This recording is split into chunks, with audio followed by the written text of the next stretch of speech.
all I can say is, and I have no one to challenge me on this, the streak is over. The streak is going to be over. 15 games. If I have to hear Scotty say, you know how long it's been since the Broncos beat the Chiefs in the regular season? Oh, my goodness. Love the potato face. Yeah, have to. We all know if Kelsey doesn't play, Mahomes can't win. Hey, see? All of you guys are coming in. See? You have nothing to worry about. This is a safe, take-free zone. Like, you could have all your takes are all... It's kind of like The Purge. Have you ever seen that movie, The Purge? Where it's like all your takes are pretty much the premise of The Purge is all crime is legal for 24 hours, where it's like anything goes. You can go out, you can say whatever you want, you could do whatever you want, and there's no repercussions.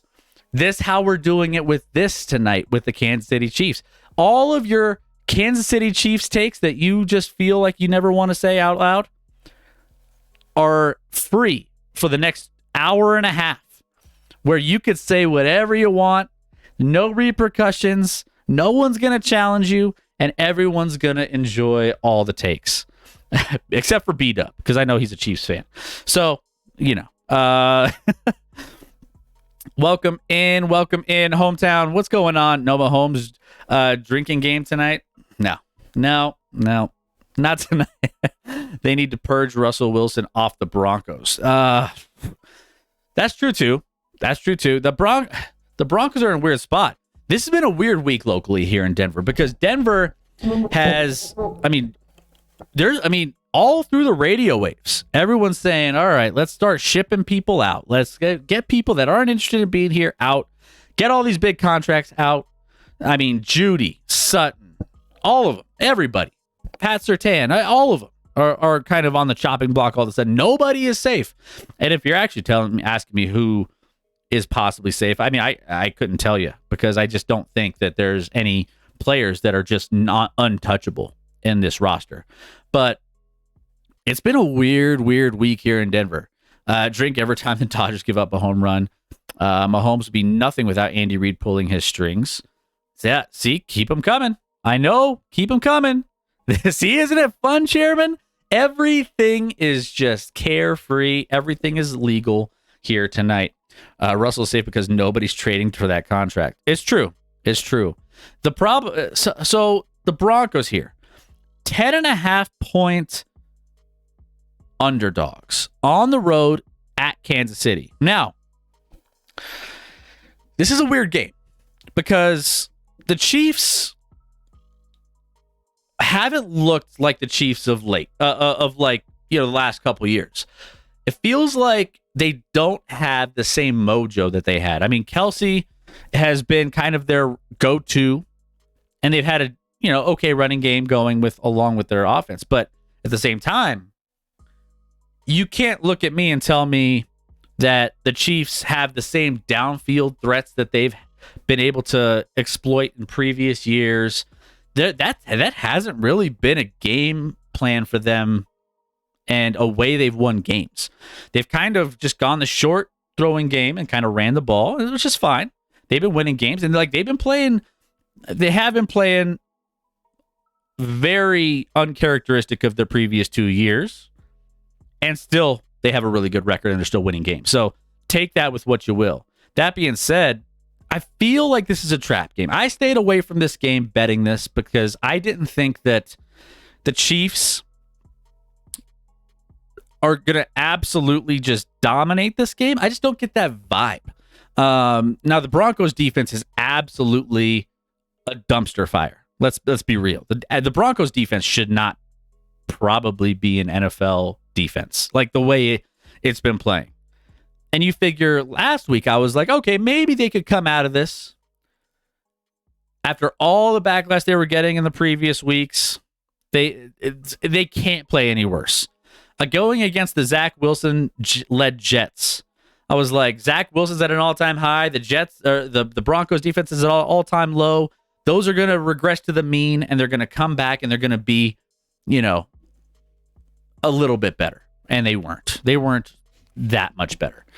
So I worry about how the Chiefs can move the ball. The issue I have also in this game is the weather. I mean, there could be some weird weather in this game, which makes me feel like that this might be a lower scoring game. I mean, I think there's going to be some like 20, from what I was reading in some of the reports, 20 plus mile per hour winds throughout this game. Then you tag that on with Kelsey being less than 100%. I know he's questionable coming into this one, but he will probably play. And I don't know if this is going to be a just dominating kind of game from the Chiefs necessarily, with the weather conditions and the injury factors and the way the Broncos and the way the Chiefs have looked up to this point. So 10.5 is a lot of points. And I'm not on either side. I didn't bet this game whatsoever. But weirdly enough, if I had to pick this game, I would probably lean Denver, getting the 10.5, knowing it's going to be kind of maybe a weird game, maybe a slow, maybe a lot of punts in this game. Totally Gurkis, not sure what is missing, but their offense is lackluster. Maybe Bieniemy wasn't the enemy. I mean, maybe, I don't know. I mean, I know Eric Bieniemy has kind of been accused of allegedly being a very aggressive coach, the way he coaches things in the NFL. Whatever, that's fine. I mean, still, they were able to draw up some plans, but how much was Andy Reid versus how much was it Eric Bieniemy? Because I know Andy Reid can put together some game plans too. Which, again, I mean, good point. I how much did he contribute to some of those creative aspects of what the Chiefs done the last couple years? Russ is having a better year than Mahomes. See Rex post. Well, and Chairman's just poking the bear as much as he can right now. The bear's not in town. The bear's out of the cave right now. It's kind of crazy though to think that like Russ is stats look similar to Patrick Mahomes, and it's taking a awful career season, quote unquote, for Patrick Mahomes to be even with Russ, which is just kind of laughable. But Russ, let me tell you this. I think Russ is the answer here? No. Do I think we're losing despite a Russ? I don't think we're losing because of Russ, but I don't think he's the answer. Either way. It's that that's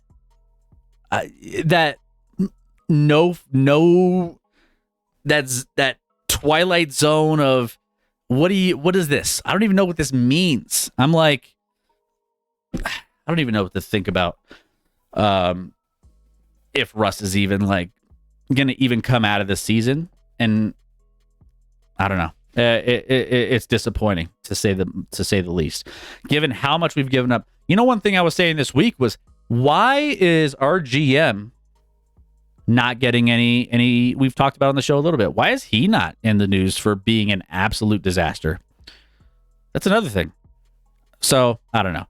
Long story short here, over under total set to 48. I would lean the under 48 in this one, given the circumstances, given the Chiefs run a lot of their offense through Kelsey, given the fact that they're going to probably run the ball because the Broncos haven't been able to stop the run, so there's probably going to be a lot of running.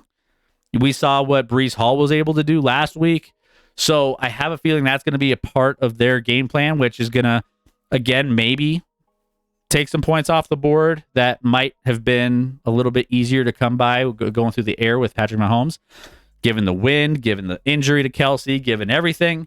Broncos can't score as readily. I think they're going to have trouble with Chris Jones. I see this being an under game. And any kind of under games, and you have a big total here or spread for the Broncos, I kind of lean the Broncos. Not enough confidence in it to feel good about it. I like the Broncos last week against the Jets, and they bit me in the ass a little bit. So staying away from it from a betting perspective. I can't tell how Russ and Peyton feel about each other. Yeah, that's true too. I don't know.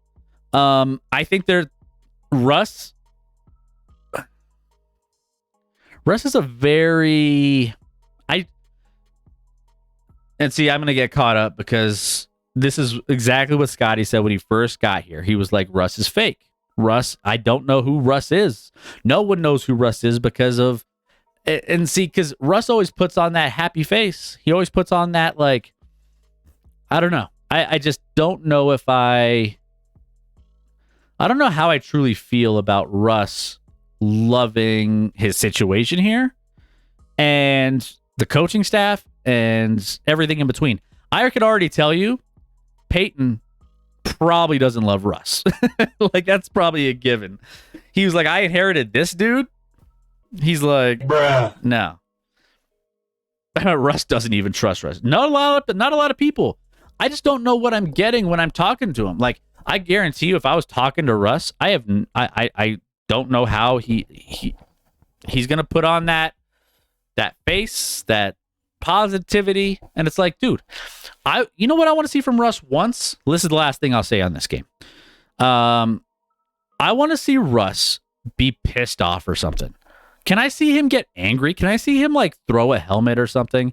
I feel like once I see some emotion that's not, is it possible to be too positive? Is it possible? Because all we get is positivity, and you know damn well he's not always feeling positive about things. Like, can we just have? It would be a breath of fresh air for Russ to call out a receiver for missing, for missing some route, or just do something different. It's just like he's a robot. When that O-line didn't block for Russ, you knew it was. Yeah, it's crazy. So do the Chiefs win this game? I think so. The money line, though, I know it. See, now I'm getting into trouble. I look at the money line and it's juicy. It's plus 400, so you're getting 4-1. So if you bet $10, you win 40. If you bet $100, you win 400 for the Broncos. Do I think that that's out of the realm of possibility? This week, I don't. I think, given all the circumstances that I mentioned earlier, I think this should be a little bit different. But that's just me. All right. Every time Russ talks, I feel the need to buy a used car and drive it to. Yeah, exactly. I just don't know what I'm getting or how I feel about it. So, it's weird. All right, let's get into it. Cowboys and Chargers. This is a fascinating one. So, Cowboys and Chargers. I think this is going to be a heck of a game. I think it's going to be a close game. And I have a best bet in this game, and it's not. It's one half of a teaser leg, and I got the Chargers. Now, the Dallas Cowboys. If you're looking at the Dallas Cowboys, you're thinking to yourself, okay, Dallas Cowboys have been dominant, and outside of one or a game. So they lost the Cardinals and they lost to the Niners. But look at their record. They are 3-2 with wins against the Giants, terrible team. The Jets, a terrible team. The Cardinals, not supposed to be a good team. Playing competitive though. But they lose to that one. So they're 2-1 against 3 bad teams. Patriots, they beat the Patriots. Terrible team. And then they lose to a really good team of the 49ers. So I'm looking at this Giants, Jets, Cardinals, Patriots, 49ers. They lost to the best of those groups. Best of that group and also the Cardinals.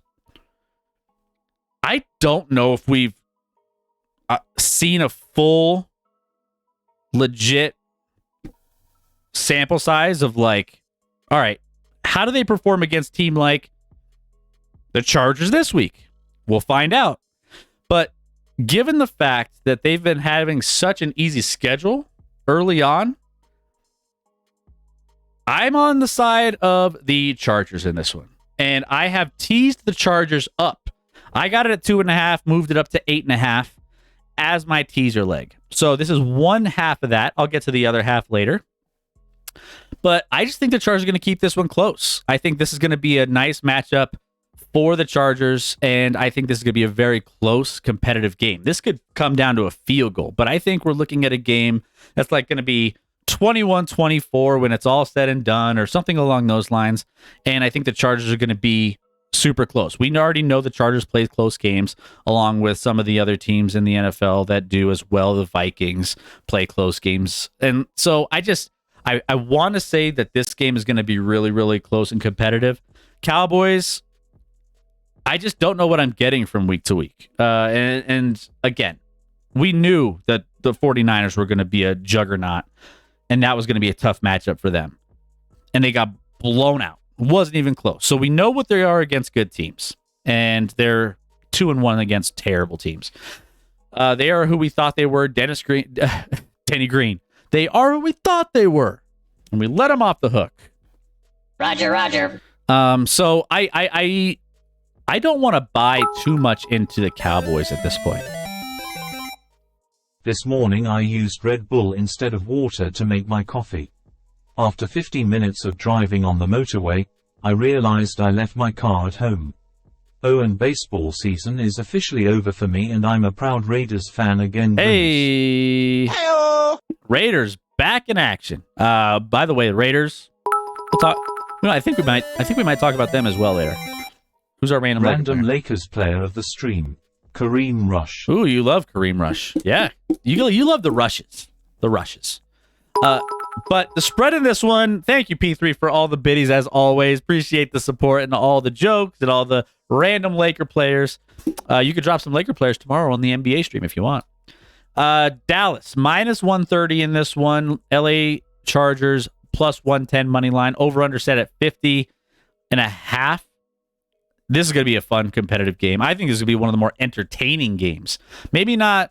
Maybe it could be the best game of the week, but I just think this is going to be a very, very competitive game. And I do think the Chargers could potentially win this one outright, given the circumstances that the Cowboys. Do I think the Cowboys are good? Do I think they'll be there at the end in the NFC? Yes. Do I think they're quite there yet?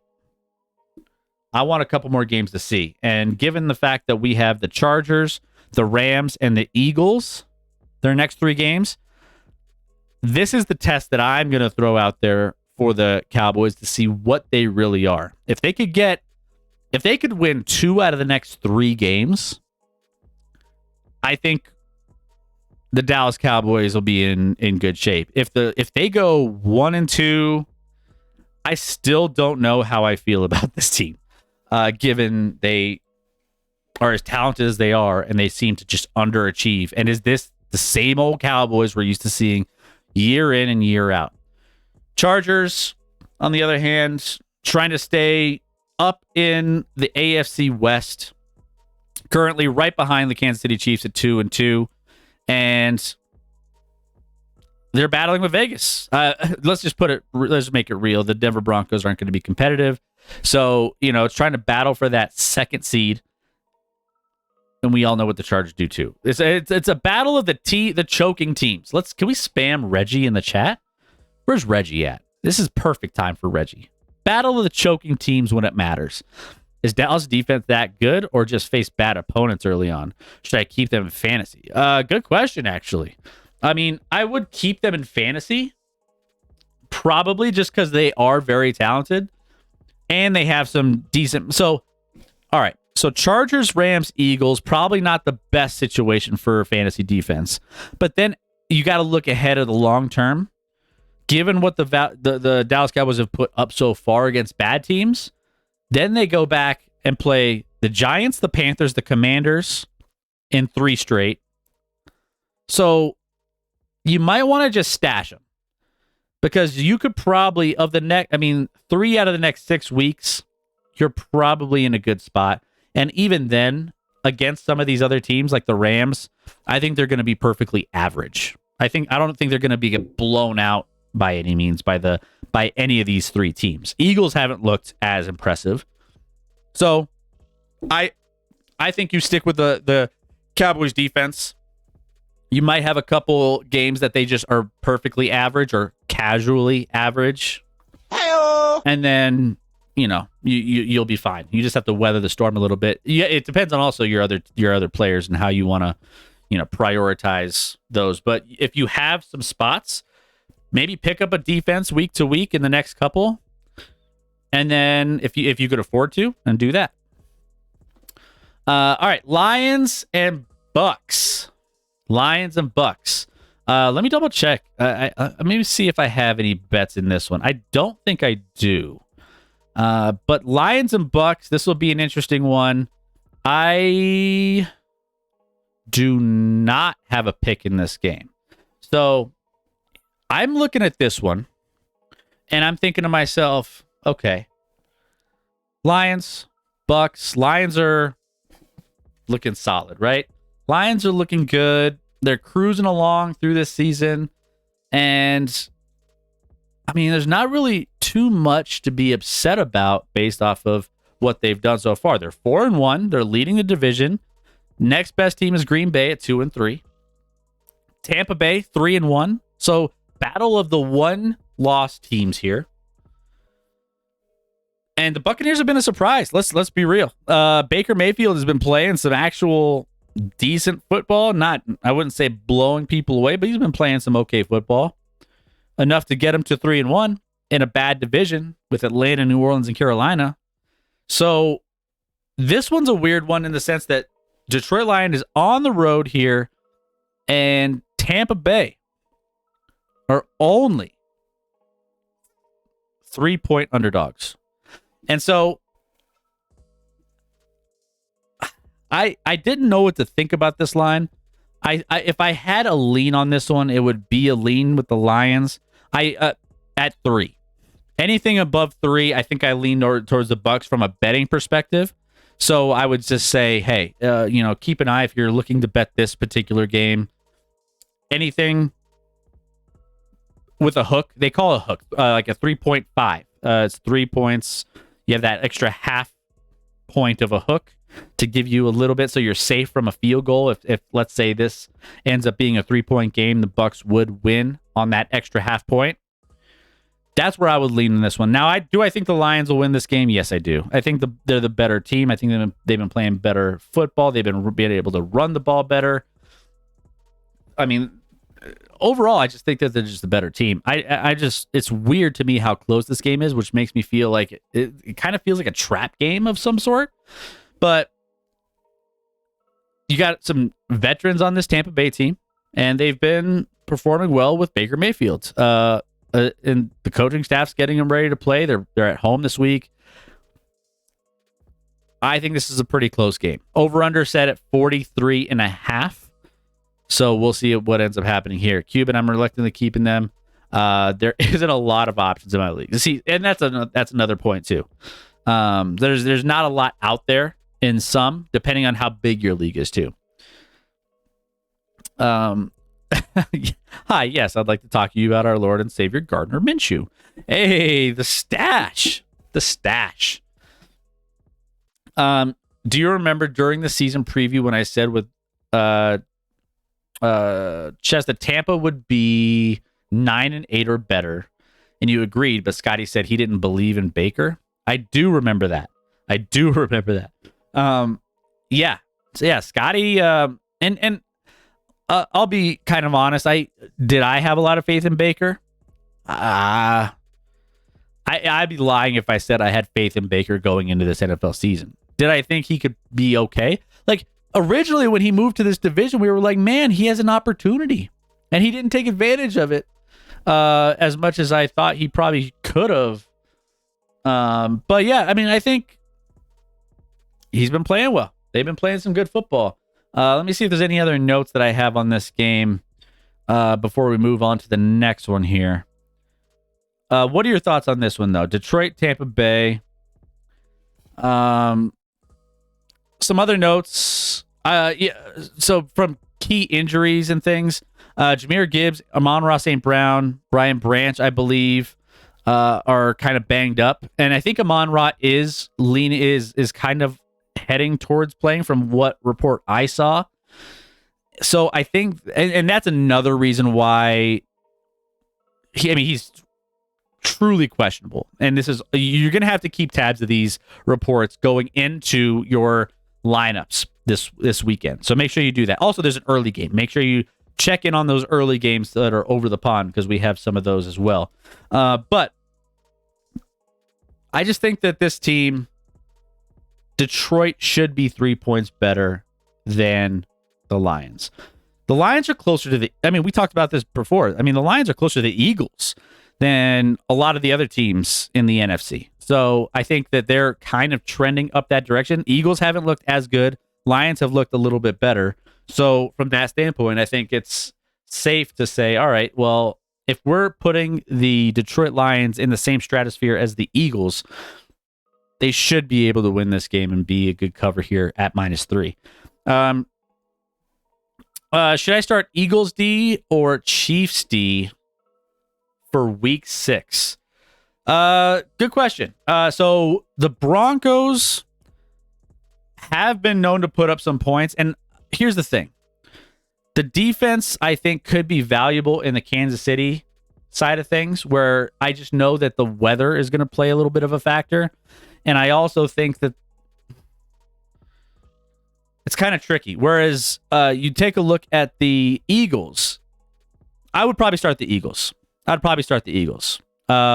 Eagles are probably going to be a better bet against the Zach Wilson team, who, again, Zach Wilson went up against the worst defense in the NFL with the Broncos and was able to do some things. Same thing with Justin Fields the week before. So do I think the Broncos can score a couple on the defense or on offense for the Denver Broncos? I think they could squeak a couple scores in. So that being said, I would probably lean towards Philadelphia shutting down Zach Wilson over the Chiefs shutting down Russell Wilson. But welcome in, TJ, the boss. Welcome in. Who's your team and where are you from? Like to get to know you a little bit.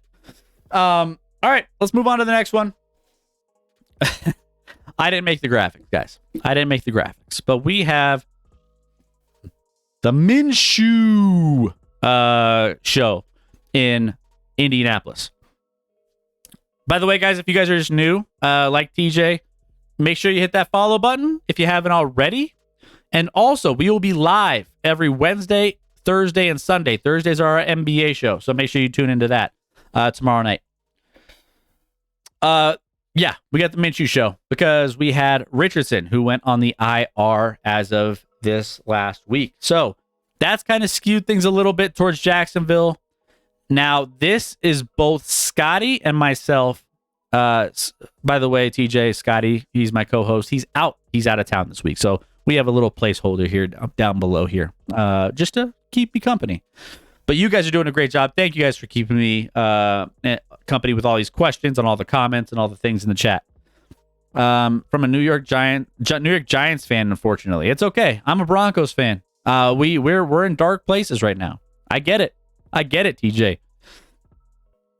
But I think there is so there's a weird situation with this game. There's a clear side.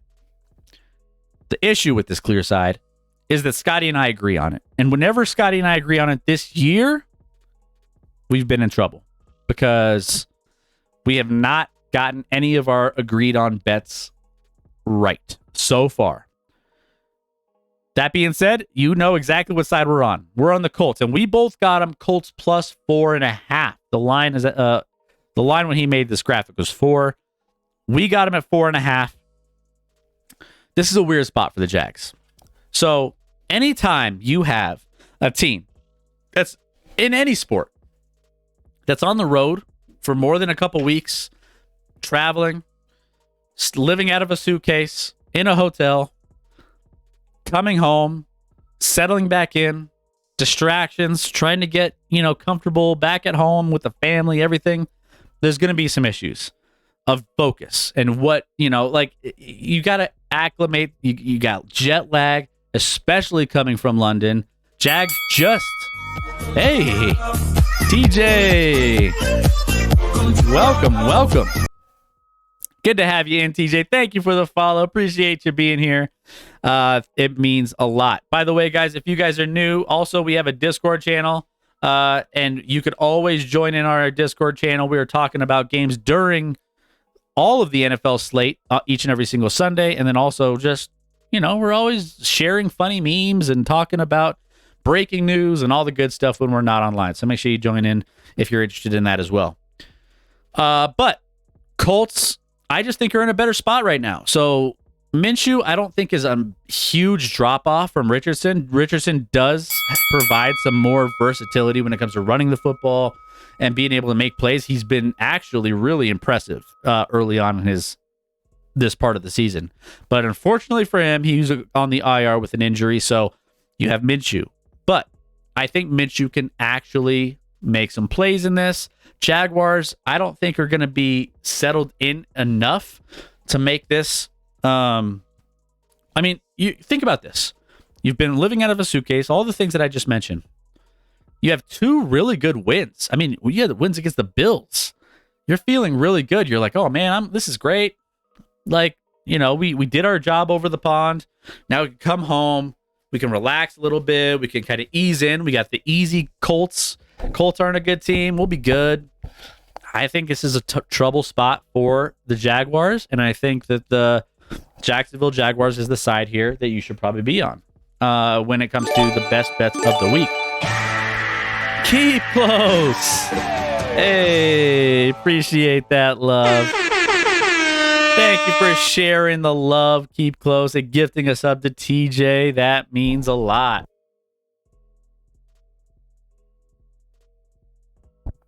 Welcome. So yeah, guys, be very careful with this one. This would be a great night to break the sub record. We could do that. We could. Any other notes? Let me know your thoughts on this game, guys. I think that's mainly the big aspect of what I have here. Also, too, the Jaguars are 0-5 against the spread when laying 4 or more points. Like they don't cover a lot. So this is going to be a very, very good spot. Gardner Minshew, 68.7% completion rate, 2 touchdowns, 0 interceptions, has played pretty good. I wouldn't say like blowing people out of the water, but with Anthony Richardson out, he's going to get enough time to, get up to speed and ready for the next 2 or 3 weeks to get things rolling. So can Minshew earn a starting role from performance this year? Probably not. I wouldn't bank on it just because they want to, what they want to invest into Richardson and what they want from him is probably Richardson has a higher ceiling with what he could do. So I just, based off of what he could do with his leg, his strength, his athleticism, there's a lot of ceiling to work with there. I don't think Minshew has the same level of. I think Minshew has a high floor, low ceiling. Not necessarily in Indiana. I don't think so. I think he's always going to be kind of that backup role. I don't think he's ever going to elevate to that pure starting role. But there are some bad quarterbacks out there, so I wouldn't ever for any like tanking team. See, that's the thing. A genuine starting quarterback that you can trust to take you to the Super Bowl? No, that's not him. He's not that guy. You're not that guy, pal. Trust me. You're not that guy. Saints and Texans. Let's talk about these guys a little bit. So, spread on this one, New Orleans -1.5. So the Saints coming in, the Texans are looking good. CJ Stroud, record for most throws as a rookie coming into a season without throwing a interception, which is, hey, he's been playing out of his mind. And the Texans have their guy. It looks like they have their guy. So big ups to them. Do I think that they have enough here in this matchup? I think this is a matchup that's going to give them a little bit of trouble. This is one of my other best bets of the week, and I have the New Orleans Saints on this one. I think this line should be closer to 3, 2.5. It should be actually to 2.5 around that line. So I'm getting a little bit of a value here at -1.5. Over under set at 42.5 here. And I think the Saints D shows up a little bit and kind of gives the Texans a little bit of trouble. Do I think that this is a blowout by any means? No, I think this is a close game, but I do think the Saints probably win this one by a field goal. Overall, the Saints, they're a weird team because there are some weeks that I just feel like you just don't know what you're getting, that they'll show up. Derek Carr has looked kind of subpar up until this point. I haven't been super impressed with anything that he's been doing from a football perspective. He's had a couple flashes, but nothing really to get really super excited about. But this particular matchup, I think the Houston Texans just kind of fall a little bit flat here. This could actually be a nice under lean as well. The Saints defense doesn't allow more than 20 points. Like, they just don't. It's hard to see, I think Tank Dell is out this game as well. Tank Dell is expected to miss this week. So CJ Stroud won't be able to throw to him. That slows them down a little bit. Saints also can't figure out a way to score. So this could be a good under game in reality overall with picking this game. So that could be an option. But it's going to be kind of an ugly game on both sides. I probably won't watch a lot of it outside of just keeping tabs of the score. And, we got Alvin Kamara. We're going to talk about him a little bit later. He's been having a pretty good fantasy output recently. We're going to talk about him in the fantasy focus. But this seems like a good spot for the Saints to get a win here. I was all over the Saints against the Patriots. That was one of my best bets of the week, and they nailed that one. So I think this is going to be similar, maybe not to that magnitude of blowing another team out like the Patriots. The Patriots aren't going to show up here on this one. So Texans will compete. It'll be close. I got the New Orleans -1.5. I think they just win this game by at least a field goal. Let's see. Gardner wants his revenge. He scroll away. He was shipped out of Jacksonville because of T-Law. He was. But it's T-Law. And Trevor Lawrence, the prince that was promised, right? Underappreciated storyline. Yeah, true. It is a very underappreciated storyline. Minshew, I do think Minshew's going to show out a little bit this week, though. I do think he will. Gets the people going. All right. Let's move on. Jets, Eagles. Eagles visiting the Jets this week. Jets coming off a win with Denver. And then the Eagles coming into town trying to get that dub against the Jets and Zach Wilson. Trying to stop the tush push is what they're trying to do here in this one, and I don't think they're going to be able to do it. This line here set Philadelphia -7, and this game I think is about right where the line is. -7. I think that the Eagles should be around 7-point favorites in this one, and anything more, I would probably lean towards the Jets. But I think this line should be 7, maybe 7.5. 8 at the max, but either way, Jets are not as good as the Philadelphia Eagles, and this could be a quick preview here. Anything more than this, I would maybe lean toward the Jets in a sense that the Eagles haven't really played up to the caliber that they have in the past couple of years. We've seen that with a couple teams, right? We've seen that with the Chiefs haven't lived up to necessarily the same firepower and expectations that they're historically used to having. The Eagles have not looked as good as we thought they would look early on in the season. So, yeah, this is a weird one. But overall, Philadelphia is just too good. They're too talented across all the offensive side of the football. Their defense against a player like Zach Wilson. Zach Wilson feasted on the Broncos last week because he had the availability to feast against one of the worst, if not the worst, defense in the NFL. So they scored 31 points last week against Denver. That's not happening here against Philadelphia. It's just, this is going to be a tough matchup. It's going to be a tough matchup. 0 for 5 in the red zone against the Denver Broncos, which were historically bad defense. So if they can't score in the red zone, and I mean, are they going to be able to get down the field to even score in the red zone? I don't know. We'll find out. But you're getting some value here on the Eagles. Where is this game? It's in New York. What else? Love this line. Who do you got in this one? Oh, 42-3. Yeah. I don't know. I probably wouldn't say it's like that kind of a blowout. Maybe it is. I don't know. But Eagles should be in good shape here. Seahawks, Bengals. What do you think, guys? What do you think? Which team, and by which team, and which Bengals team is going to show up after the Bengals beat up on the Cardinals last week to get their bounce back game? We have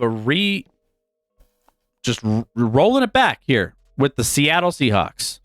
Cincinnati -3, favored by a field goal at home. Total set at 45.5. This is, I believe, did I take this one? I believe I didn't. If I did, I would probably tease the Bengals a little bit because I think it was at 2.5 at one point. Now it's at 3. A lot of people believing in the Cincinnati Bengals in the fact that they are back and Joe Burrow's looking better. Jamar Chase is back, getting back on track with his quarterback, trying to figure out how to get the ball more because he's always open. He's 7-11. This is going to be an interesting one. Now, the Seattle Seahawks aren't necessarily a pushover either.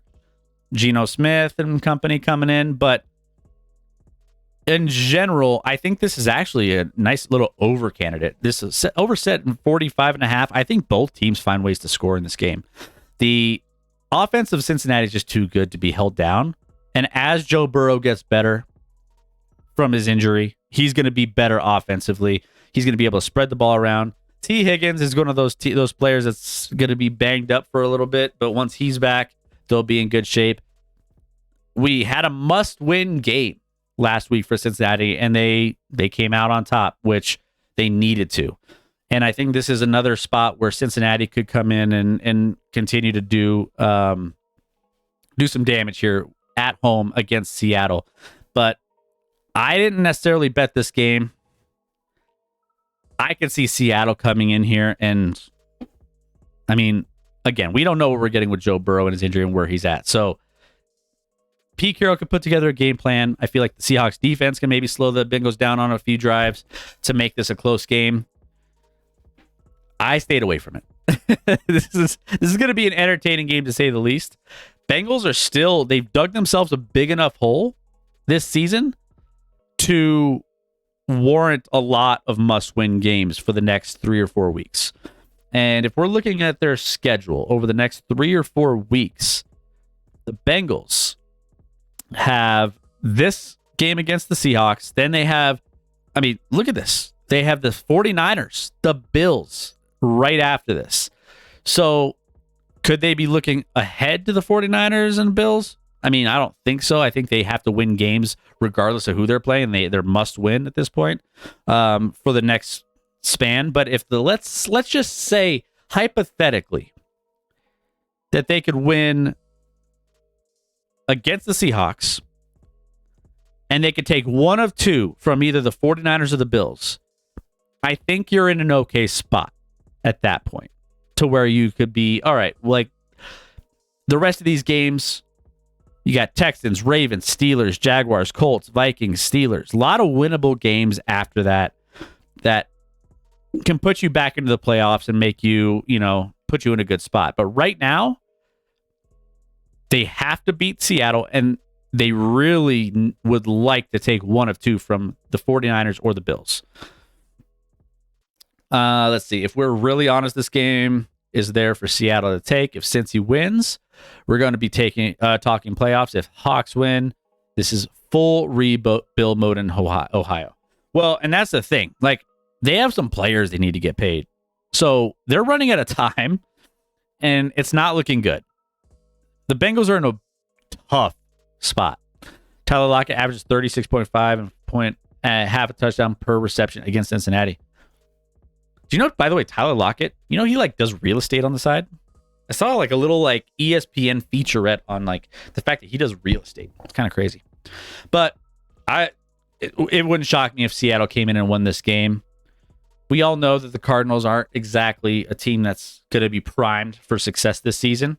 So the fact that the Bengals got that win last week, all right, cool. Well, let's see what you do against the Seahawks, and let's see how you can prepare for the next two big matchups after the Seahawks. He probably could do really well flipping an emerging market. Yeah. I mean, he's a smart dude, though. He's a super smart dude.